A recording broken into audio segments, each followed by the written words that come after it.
The first order of business is something I think should be obvious, but something I must do in order to contextualize the rest of this video properly. I, Matt Christiansen, do not support pedophilia, pederasty, or any other illegal sexual contact between an adult and a minor as defined by law. I believe current laws on the issue are good, and I would like to see them enforced. And beyond the law, I also endorse its moral purpose, the idea that minors cannot consent to sexual activity. Maybe that's over the top, but I say that because I see a lot of nuance in this current Milo controversy, and a significant number of people want to assign you a label merely for considering that nuance. You're an enabler.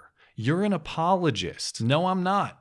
I share your distaste for crimes against children, but I also have a corresponding appetite for the truth. We often throw around labels as a means of ending inquiry.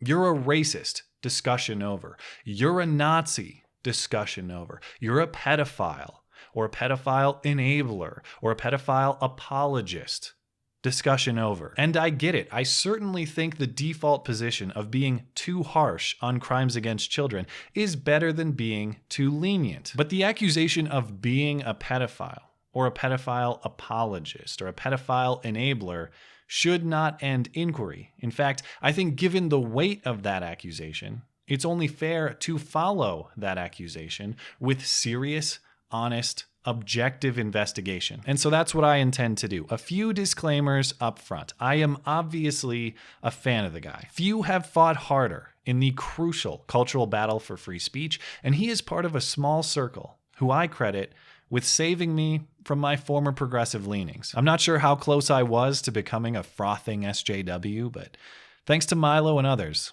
I won't have to find out. And of course, he isn't without his faults. I've got a photo of him in the background, not because I think he's some god, but because only he would have the comically inflated ego necessary to give you a signed glamour photo of himself when you meet him. I thought it was so ridiculous at the time that I got it, I figured I'd just throw it back there and perpetuate that ridiculousness. In any case, I gotta be straight with you, the audience. I am a fan of Milo, but I will do my best to be objective in this analysis. I also need to acknowledge two videos that were crucial in shaping my opinion on this topic. The first is by Jeff Holiday, and the second is by Sargon. I imagine many of you are familiar with these guys, but if you're not, please find their links in the description for some quality work that I admire. Now that we've established context for me, let's establish context for Milo. This controversy exploded starting Sunday night and into Monday with a video clip circulating on Twitter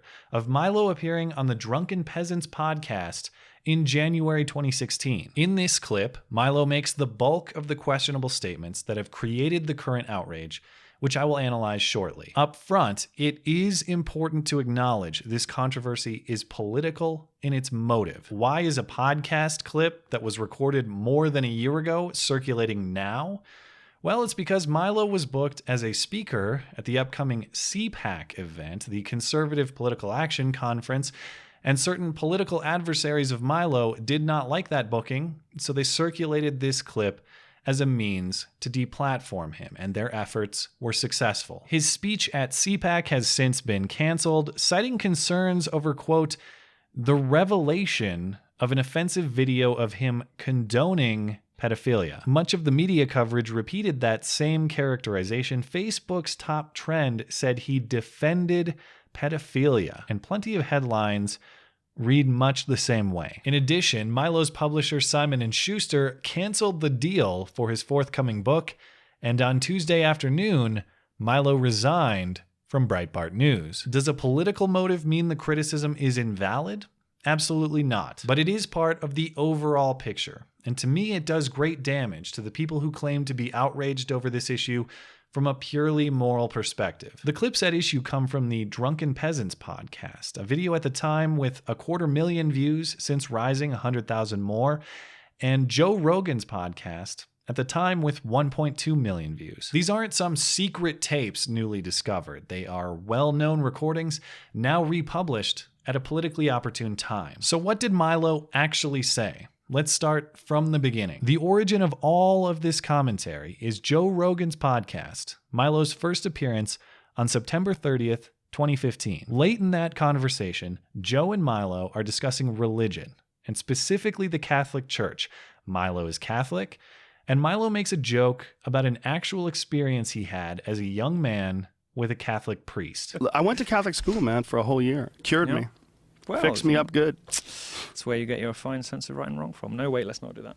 Well, with right and wrong as far as what is right and what is wrong. With you? No, I got lucky. They beat me a little bit. What do you mean you got lucky? Me a You little got bit. unlucky. You didn't get that taste of... no, I said, just like I said earlier, if it weren't for Father Michael, I would have given far less good head. I mean, there was a real Father Michael? So much less. You know, he's going to get killed now. When Joe presses, we learn that Milo was about 14 years old at the time. Well, how old were you at the time? Just you were a little kid, and he was like what? You're just trying to... Was he in his 20s or 30s? Yet another feminist strategy that you have adopted in addition to your language policing. Trying to out pedophiles? No, trying to go on this. You were the one who was anti-pedophile earlier. I told you it wasn't the pedophilia. I was after I lost my virginity. I was in my teens. I was in my teens. 14. I was in my teens. Something like that. That's what you said. 14 is pedophilia, buddy. Throughout that interview, Milo is adamant that he was actually the aggressor in that incident and that he was not an abuse victim. So I wasn't abused queen. as a child or anything like that. I was a very mature 14-year-old. That's absolutely molestation. It wasn't molestation. It was perfectly consensual. I don't think it is when they're 14. When I was 14, trust me, I was the predator. I was the predator. You were the predator. You were chasing after the priest. I was the instigator. He was trying to stay close to God. I was chasing everybody. I was aggressively seeking out sexual company of adults because I knew it would horrify people, because I wanted sort of power over them. It was my way of rebelling. The last relevant piece of that discussion is Milo claiming to have witnessed Hollywood parties with what he describes as very young boys engaged in sexual activity with older men. You know, I lived in Hollywood a while ago. Did you? Briefly. And, did you go to one of his parties? I went to other people who I won't name of a similar stature in Hollywood. I went to their boat parties and to their house parties and things, and some of the things I have seen have beggared belief. Yeah? Can you give us like a... Well, just... I don't want to be indiscreet about specific people. Right, you don't have to do that. It's going just dance around the facts. Yeah, dangerous. But I can tell you the truth without dropping anyone in it. Okay. I mean, some of the boys there were very young. Very young. And this is really recently? I don't remember... No, like, I don't know, 8 years ago. There was a lot of drugs and a lot of... twinks. A lot of twinks taking drugs and having unsafe sex with older men, and some of these boys were very young. What did you think about... Desperate for a job, you know. It should be noted that when Milo uses the term boy, he describes that term as it is used in the gay community, meaning a young man of consenting age. So let's properly characterize what we've witnessed here. First, a person describing his own abuse, even if he doesn't accept the characterization of abuse. And second, a claim to having witnessed what could be, not with certainty, but what could be abuse of others. Both important pieces to understand before moving to the next development. That Joe Rogan interview later became a topic of discussion on the Drunken Peasants podcast, a clip of which has formed the basis for this entire controversy. Milo's experience is questioned further, which he again explains by saying he was a willing participant, sexually mature for his age. I'd say I was a sexually aware, promiscuous 13, 14-year-old, perfectly able to give consent. I was giving informed and aware consent, and I was a sexually mature young man able to give consent and giving consent to sexual acts versus the exploitation of an 8-year-old girl. You're saying that you reached sexual maturity at a younger age. Yes. You know, or at an early age. Okay. Now, adding controversy to this exchange, in parts, Milo does go beyond his own experience to say other people do it too, under arrangements he describes as perfectly consensual. We're talking about 13, 25, 13, 28. These things do happen perfectly consensually.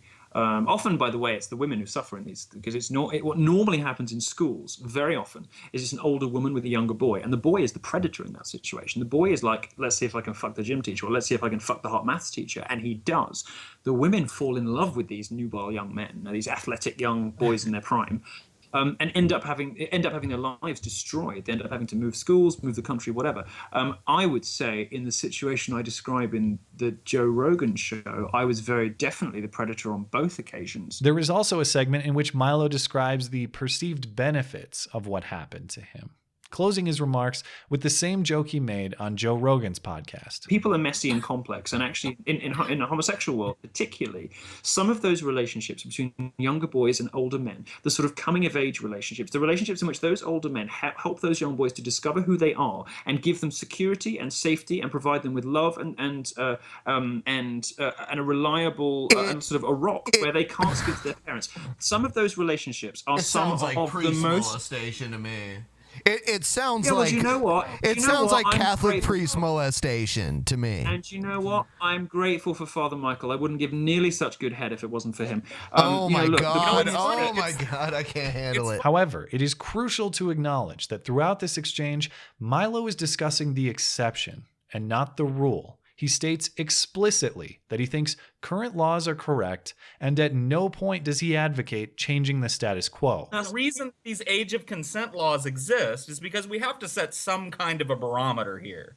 We've got to pick an age and go, okay, look, this is the age where we can reasonably be assured you're an adult, you can give informed consent, you understand the risks and pregnancy risks and all that bullshit. And I think the law is probably about right. That's probably roughly the right age. I think it's probably about okay. But there are certainly people who are capable of giving consent at a younger age. I certainly consider myself to be one of them. To me, this is where Jeff and Sargon's videos become hugely informative. Proper analysis of Milo's position begins by understanding that everything he says is framed within the context of his own abusive experience. Consider the person that you have here, a person who, by his own description, was victimized as a young man, but a person who also has a strong distaste for victimization, a person who has built his brand on criticizing what he calls grievance culture. Think about every Milo talk you hear.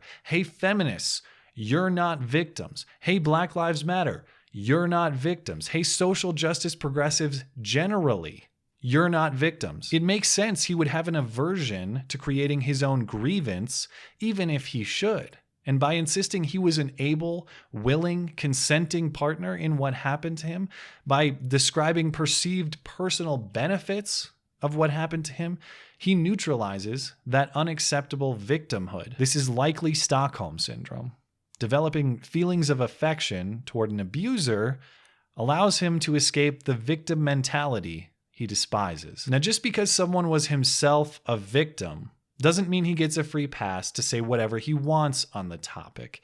And there are two main areas where I think fair debate and disagreement can be had on this issue. First, to what extent did Milo advocate inappropriate relationships? And by that I mean relationships outside the scope of what is legally acceptable. In my opinion, he stopped short of doing that by acknowledging he thinks the current law is right. I consider this position analogous to saying there are certain circumstances in which an ass-kicking is justified. Now, if you hold that position, it doesn't mean you favor changing assault laws or that you advocate assault generally. However, to the extent Milo describes perceived benefits of inappropriate relationships, I can see how people would find discomfort in that, and I can see how people would claim that is advocacy. Certainly, if you believe something was beneficial for you, it stands to reason you might believe it would be beneficial for other people too. Second, to what extent is Milo possibly liable for the potential abuse of others? In these exchanges, Milo refuses to out the priest who allegedly abused him, and he also claims to have witnessed what may have been abuse at Hollywood parties. On the first point, in my opinion, I will not fault a victim for deciding how best to handle his own victimization. And on the second point, because we have no idea what specifically Milo is talking about with these Hollywood parties, we don't know if he's describing consenting adults or not. We don't even know if he's speaking truthfully at all or not. And so I can't fault him for that one. The accusation of pedophilia or enabling pedophilia is far too serious for me to make. I need more evidence than hearsay.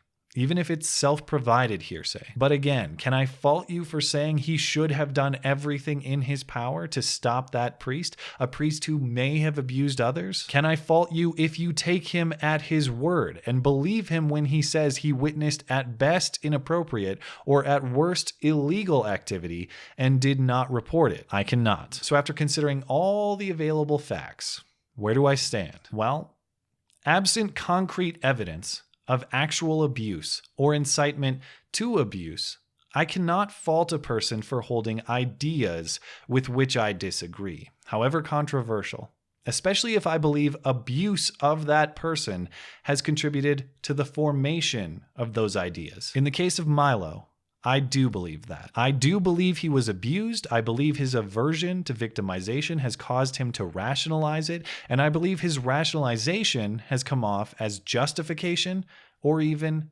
advocacy. I think it's fair to question everything here. I think it's fair to question the political motive of the attackers. I think it's fair to question the warped perspective of Milo. I think it's fair to question the objectivity of me, a long time and yes, ongoing fan of his. If I take anything away from this ordeal, it's an extrapolation of what Milo said on The Drunken Peasants. Almost everything is messy and complex, this sensitive subject included. And once we are honest about that truth, the rest of the truth and understanding become a lot more attainable. So thanks as always for listening and for supporting this channel. Always appreciate that thoughtful discussion down below and especially over on Twitter. That is at ML Christiansen. You're always welcome to coming out and chat in my live streams. Those are linked down in the description. I'm looking forward to it. Okay, bye.